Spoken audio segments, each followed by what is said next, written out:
Hi, my name is Samantha, I'm a freshman, and I am super stressed out here at Hamilton. I had the worst week with exams, I'm functioning on one brain cell, and I don't care about anything right now. Does any of that sound out of the ordinary to you? If you're a student here, probably not. I hear something like that said just about every day from one person or another. And I want us to think about that for a second, that it's so normal on this campus to display signs of anxiety and depression as freely as saying our name or our class here, and yet they don't warrant any response from other students except maybe a chuckle or a sympathetic smile.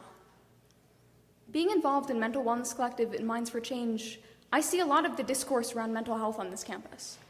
And it's so easy to point fingers at the deans of students and say that they should be doing more, hiring more counselors and instituting more programming. But I would argue that that's not the entirety of the puzzle. I would argue that, in large part, mental health is a social norms problem. Being stressed out and burnt out has become a fundamental part of the way that we identify as college students, to the point where someone saying that she doesn't care about anything doesn't even strike us as out of the ordinary. In fact, it makes her relatable, and that's really messed up. We need to change this social norm by altering our language to talk more seriously about mental health, and by doing a better job of taking care of ourselves and each other. Right now, the language we use around mental health is surprisingly lighthearted. People mention depression and suicide in casual contexts, saying things like, if I don't get an A on this paper, I'm going to kill myself.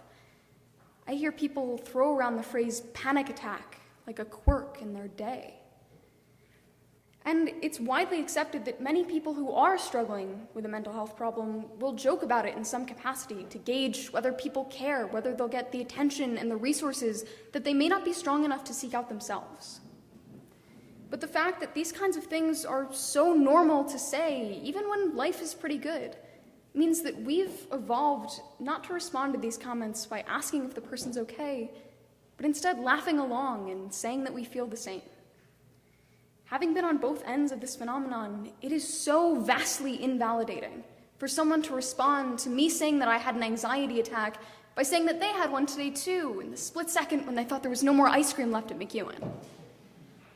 People that are crying out to their friends, who can't quite bear to say outright that they're struggling, are getting overshadowed by those who are just conforming to the toxic way that we have twisted this language into hyperbole. That's not destigmatization of mental illness. It's normalizing what it means to struggle. It doesn't result in action, it results in apathy, and that doesn't benefit anyone. The same thing happens when talking about coping mechanisms for these issues. I'm thinking specifically of the normalization of binge drinking as a means of dealing with stress. For example, I heard a story the other day from someone I had really just met about how he can't drink Coca-Cola anymore because the scent of it reminds him of the time that he mixed it with way too much rum and blacked out. And he made a big show of it too, laughing and everything.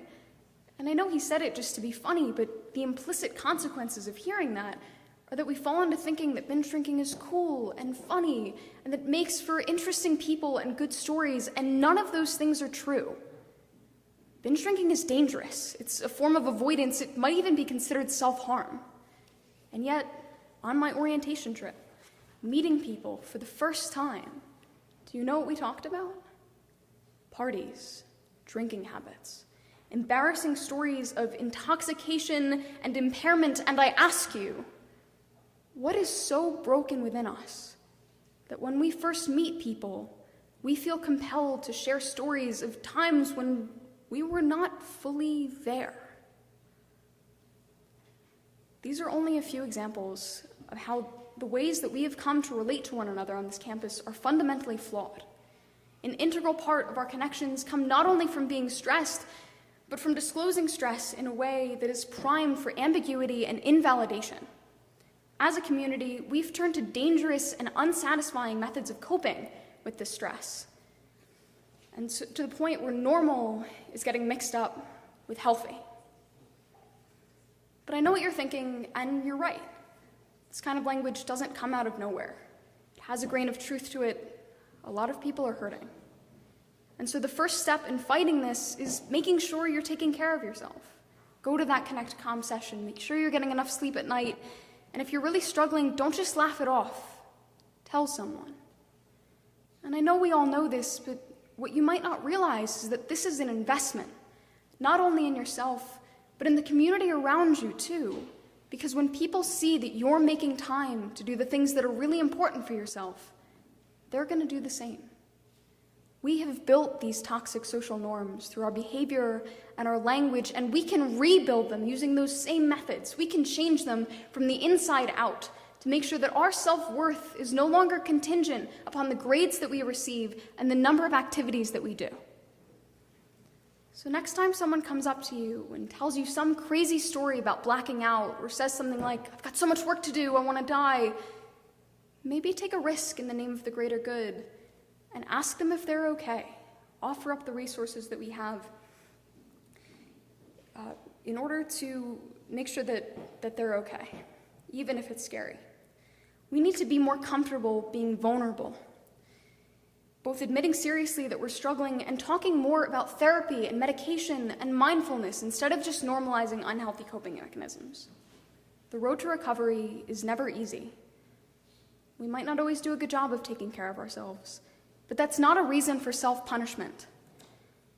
We just have to learn from our mistakes.